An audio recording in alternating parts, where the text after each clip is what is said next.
I tried to do this list like, it feels like 11 times now, and somebody would call me, and I'm like, I better talk to that person. Somebody called me, I better talk to that person. And I never got to finish the list. So I did do a top 10 list today. It was tough. They're always tough, especially this time of year, right? And especially after a day like today when so many horses were so good. And then you look at so many horses were so good in Ohio all week. Very tough. I'm going to grade everybody. So pay attention to the 2-year-old list coming up. I can't do it tonight. It's almost 8 o'clock. I'm almost to Sandusky. I will do it tomorrow. So pay attention to that list. It's going to be a very, very cool list for tomorrow. I did have a top 10 list. I thought I gotta take away all the horses. If anybody was injured in any way, I didn't allow them to get on the list. If any of the horses that, we had a horse like Watch Your Mouth. I just finished talking to John Evans, and a horse like Watch Your Mouth really belonged on the top 10 list after the way he looked today, but hadn't been on there before. Can I really put him on instead of some of the horses that I know should be on there? And again, what would the criteria of today's list be? I think the horses that are going to do us the most good. The ones I believe are going to do us the most good. Now, even that is open to interpretation, because I think a horse like Sunset Acres Girl is going to do nothing but good all summer. But I can't very well put her on the list ahead of some of them. I'm going to tell you the 11 horses I took out of the list, because the last 3 were very tough. The last 3 were really, really tough. All 3 of the horses have been on the list a number of times, have been in and out and in and out. All 3 were fantastic this week. So it really come down to who would do us the most good. Now I'm going to run through the horses that didn't make the list. Watch Your Mouth, as I said, didn't make the list. I couldn't put him on instead of some of these horses. As good as he was today, I just couldn't put him on ahead of some of these horses. Flashfly won her set, looked great. Couldn't put her on ahead of some of the horses.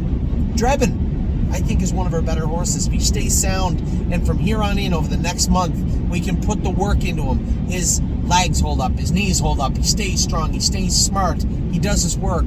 Could be one of our better horses. I didn't put him on the list though. Seasons of Love looked absolutely bionic today.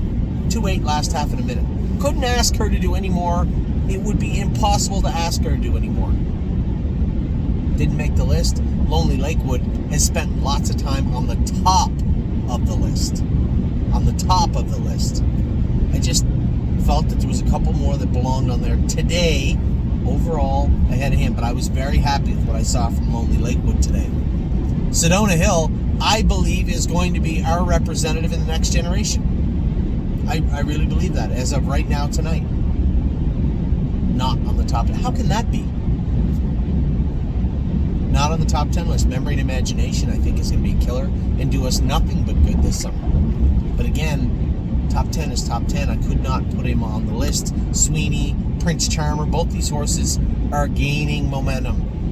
And I could see either of them or both of them being sire stake horses.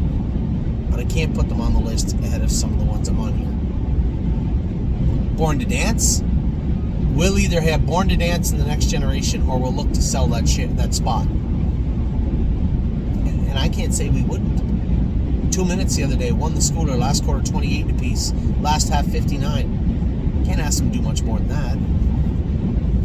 Didn't make the list though. And a horse that I am certain now is going to be a lot of fun to race this summer. Was a rotten little horse when we broke him, castrated him, took an OCD out of a hind ankle. Different horse today. 2-3 last half and 58 the other day. Blanton's Blue. But I did not put him on the list. Now, the last 3 spots, so the number 10 spot, had 3 horses vying for it. And I was really torn. All 3 of these horses belonged on a list. Insider Trading, what she did today was impressive. Royal Emeralds has been awesome for quite a while. Could be our best green shoe. I don't know yet. And time is on my side. He was 4th today. But again, I wanted this list to represent who I thought would do us the most good. Time is on my side is at a place right now. For those of you that are horsemen, you've been there, probably training down babies. I know he's good. I know he'll race. I know he'll pace fast. But is that 156 in the shuffle? Or is that 151, my God, that's a nice horse? I don't know yet. And when it comes to punch the clock and time is on my side, I am 100% in agreement with James. Lockstep. We're in lockstep when it comes to these horses. Cover them up. Don't expose them. Punch the clock, I think, is going to be a monster. And time is on my side. I think could be a monster. I want to keep him on the right side of the fence. The giant horse on a half-mile track. First time he's ever stepped on a half in his life was today. He did a lot of good today. And I put him at number 10, ahead of Insider Trading and Royal Emeralds. You know, Jeff and everybody with Royal Emeralds probably upset to hear that. Everybody with Insider Trading probably said, that's not fair. You saw what you did today. Yes, I saw. Just time is on my side. I think possesses everything. He's got all the ingredients to be a good horse. We just need to bake them properly. And that will be up to the way we manage him from here on in. I think it's all going to be up to him, but we need to help him. And in that regard, I think, 100% on the same page as James when it comes to that. Now, number 10 was Time Is On My Side. I've told you why. I think he could be just this Forever Boy's brother. He's just a beast of a horse. Just a killer so far. Looks like it. I hope it comes to fruition because he could be a very, very good horse. Number 9, Winter Bells. She belongs on here because she's here every week. She paced the last half in like 58-3 today over Grand River in a deep track. I just think she has everything going on for her. She's got the right approach to her training. She's quiet. I said to Amy, I went with her 2 weeks ago and she was a rocket ship, but I started her up and Amy went to go with her the next week and she was warm. I said, now you're getting a little glimpse of what will happen if we take that ear hood off, take that snake cord off, and just let her rock. You might not like what happens after that. So keep her contained. And she did take, she went on the left line today, but I think it's tough. New spot for her. I really thought she'd need that Murphy blind more than ever on the inside today and didn't need it at all. Just impressed with Winter Bell. She looked good today. Number 8, Really Don't Care. Belonged today. Could have been a little higher. Definitely shouldn't have been below those other 2 horses. Really Don't Care, I think, is one of her best horses. Made a break the other day. Very uncharacteristic break. I think she'll overcome any of the issues. I think this shoeing that we put on her this week will change her immediately. And I think she has a lot to offer. Very impressed with her. Been very impressed with her. Tough to put 7 ahead of her. I can tell you that. But we found 7. Number 8 is Really Blue Chip. Number 7, Affection. She was in that mix. She's just been so good for so long. And I think when we step up on and go with her, you know, hopefully my brother Mark comes on June the 8th to train the horses. I know Scotty's coming. And if we can get Scotty or Mark or myself to go with Affection, cut her loose, who knows what she'll do. I think she's going to be a very, very nice filly. We're going to find out first part of July for sure what she's going to be. So inside of 5 weeks, you're going to see a very good finished product that is Affection. Number 6, Venice Blue Chip. She could easily be higher. Easily be higher. This is a scary, scary good filly and is most definitely going to be our flag bearer in the next generation. Can't wait to see what she does in the coming weeks. She has looked great, and I just think she's a real, real good horse. Now we get to the top 5. Coming in at number 5 is my girl. Pull the Shoes. There are horses that have been ahead of her and could be ahead of her, but they wouldn't finish ahead of her right now if we had a little race. She is dialed in real good right now. If we can keep her this good through the summer. She's not paid into as much as everybody else.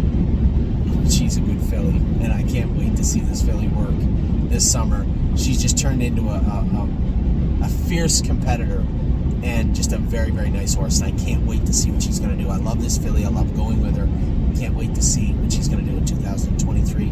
Number 4, Gypsy Hill.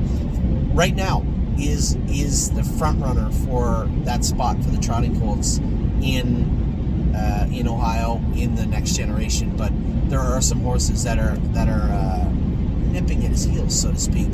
Irresistible Sun, Sweeney, and Prince Charmer. Remember I said that he's going to be the sleeper of 2023. Lauren and I were talking about that the other day, and she had said the same thing, and he looked good the other day. Very, very good. So number 4, Gypsy Hill, has just been so dominant on that level. It's hard not to put him there. Listen, he's been the king of the Ohio Colts for quite a long time now. It's up to them. You want to be the best, you got to beat the best, and he's the best of that division right now. Number 3, Punch the Clock. She made her way back onto the list. That might have only been a mile and 2:15 today, but you could see what she did and how she did it. Her own last quarter was 29-3, and flying down the lane after the mile, through the turn on a half-mile track that she'd never been on in her life, into the backstretch, driving away again. She looked huge. She looked strong. She looked confident. If we can foster that and continue to allow that talent to bubble up at the proper rate, I think come summertime, this is going to be what we bought her to be. A flagship horse, a horse that helps put us on the map. We had her setbacks with a couple other horses this year, no doubt, and near lost this filly at Christmas time. But she has come back with a vengeance. She has got a focus, and as I said, a competitiveness about her that is impressive. And she looked, although she didn't win the set day, she just got picked. She just got nosed out. It didn't take her long to overtake the horses that were on the front after the mile and drive away from them. And she didn't shut off until I asked her politely to, way up in the far turn her last half, because I was well past the quarter pole going that speed, was impressive. She was very, very good today, and I believe she might be number 3 today. She may be number 1 come midsummertime, but she's number 3 today. The next 2 horses were the 2 that just schooled so good the other day. I guess I let the cat out of the bag. Arson's been on and off my list. We didn't know what he'd do. We didn't know how he'd do it. He was kind of in the shadow of Cowboy by the Sea, and obviously that was an unfortunate incident where he got hurt in his stall, but he did. And there's nothing you can do about it or I can do about it. We're just going to have to collectively try and get past it and hope that he recovers and ends up being a nice horse down the road. That's all we can hope for right now. But in the here and now, Arson was awesome the other day. That mile of 59, he had to come 27-3, 27-4, and looked very, very, very, very strong doing it. I was thoroughly impressed with Arson. This week. He just showed maturity. He just always looked so immature before. You had to ask him to do it. He'd pull up sometimes. He'd pout a little bit. We didn't geld him. We didn't have to do anything. We just poured the work to him, covered him up, trained him accordingly. And that was by himself the other day. That wasn't in competition. That was by himself the other day. Off the gate, by himself. 159 last half, like 57 apiece last quarter, 27-3. And that was in hand. He's here. It's not that I think he's going to be a good horse. He is a good horse. Now, can I tell you he's going to pace 51? No, I can't tell you that. I can tell you he's going to be a fast little horse and a nice horse to race. Arson is here, and you will see it very, very soon. Number 1 is a horse that's been on the number 1 list for quite a while. I couldn't put Arson ahead of Pickpocket because Pickpocket has been Pickpocket. He's been on top of the list. Very, very good. Very, very strong for quite a while. Super impressive colt. Jason Merriman won with him the other day. He said, Anthony, I could have won him out 59. He said the horse was incredible. He's a Walner, that of a sister to Moneymaker. Not shocked, really. Pickpocket, Arson are going to be qualifying this week and heading to Kentucky. The top 10 list was jam-packed this week. The periphery, the outside of the top 10 list was jam-packed. We have a very deep group of horses. They have pushed forward collectively together. We have 30 horses that have been in 2-7, 2-8, 2-9 in Ohio. And we have 18 that are ready to go in Ontario also. A couple of weeks behind the other guys, but ready to go. Really impressed, really happy, super excited about 2023 after this week.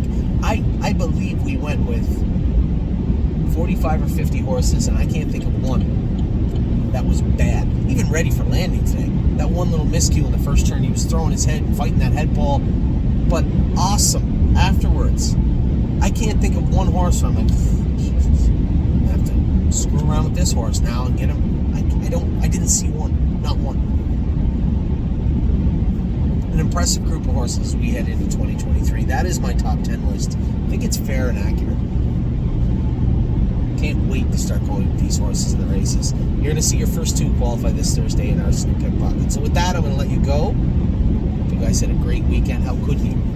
If you were part of the open house, you definitely had a great weekend because it was a great day.